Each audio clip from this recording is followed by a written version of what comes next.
Evil stepfather gets what he deserves.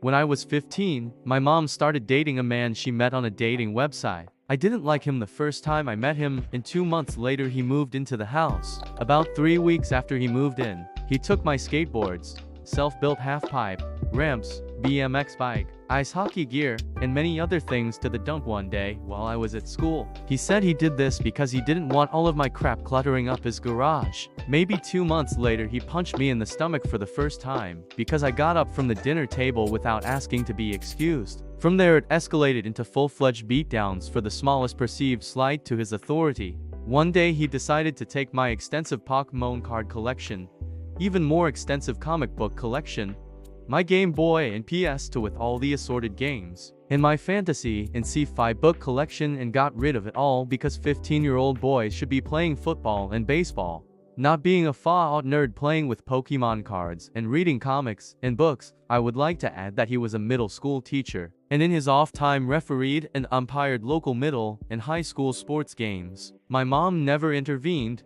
and in fact acquiesced when he demanded that she stop giving me lunch money, because the little shit will just spend it on comics and other gay shit. One day, I took maybe $3 and change out of his change jar so that I could buy a slice of pizza and some fruit punch during lunch at school, because I was tired of being hungry. My twin sister was always a bit of an asshole, and frequently blackmailed me into doing her chores from a young age. I was fed up and refused to do something, so she told him what I had done. This man actually called the police and pressed a larceny charge against me, and once the police had left, proceeded to beat me senseless. At that point I ran away. When the cops found me and returned me to my home, I found out that he had been trying to talk my mom into sending me away to military school or something of that nature. I ran away again, and between having run away several times and the larceny charge ended up turning 16 in juvenile detention, I spent the next couple years miserable and afraid, frequently contemplating suicide. Once I was out on my own, I didn't speak to my mom for several years. We eventually reconciled, and by that point they had married. I was a lot bigger than I had been as a young teenager,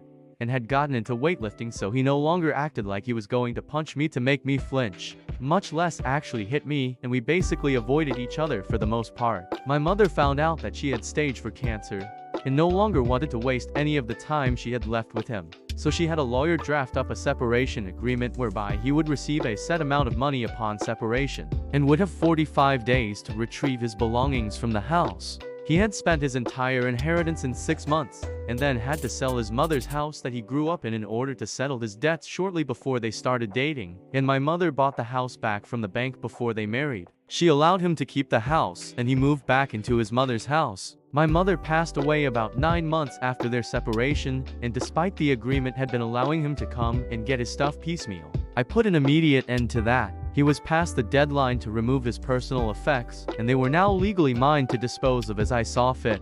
I sold his baseball card collection around $14,000, and his autographed sports memorabilia roughly $11,000, and also sold all of his woodworking equipment, along with several finished pieces of furniture that he had made. 500, I think. I kept his mother's engagement ring platinum band 3 diamonds roughly 2 carats, wedding band, his coin collection. I also collect coins, and some tools and other odds and ends. Now comes the real fun.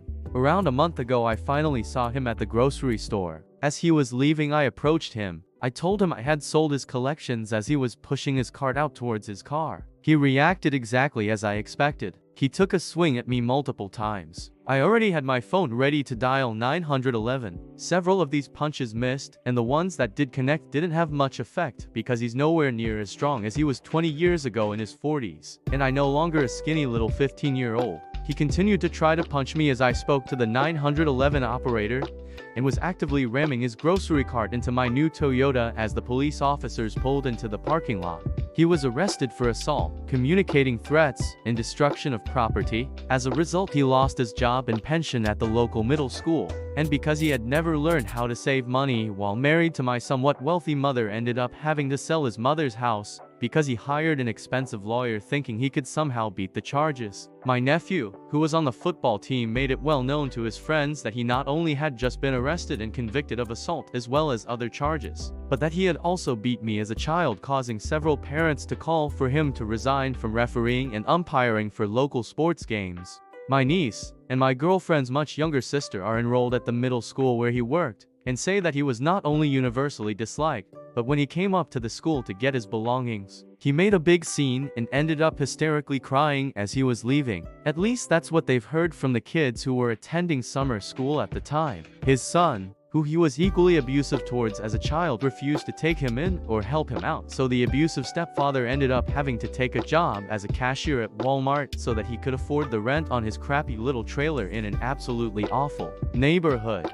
Even though that Walmart is not the closest Walmart to my house, that is now the only place where I go grocery shopping or to purchase anything that I need. I purposely stand in line longer than I need to just so that he can be the one who has the pleasure of ringing up my purchases. The first time I went through his line, he attempted to ring up multiple items more than one time to overcharge me, and when I called him on it, he said that I was mistaken. I asked for a manager, and the manager believed him that it was an accident, but he learned that he can't get away with that. The second time, I made sure to be as nice as possible and had to ask for a manager because he was overwhelmingly rude. The people in line behind me backed me up, and he got in some trouble for that. Every time I go there and step into line, I see him die a little bit inside, and it gives me such satisfaction. Sometimes I'll say that I'm paying with exact change, and as I'm about to hand him the money, I'll say, "Oh, I didn't realize I had rare coin from his collection in my pocket. I guess I'll use my credit card. I just sold his expensive ratcheting wrench set." And so on Monday, when he works again, I'm going to go buy my daughter one of their better above-ground pools. And as he's ringing it out, tell him I know that daughter is just going to love this pool. It's not like I would have ever used those expensive ratcheting wrenches anyway.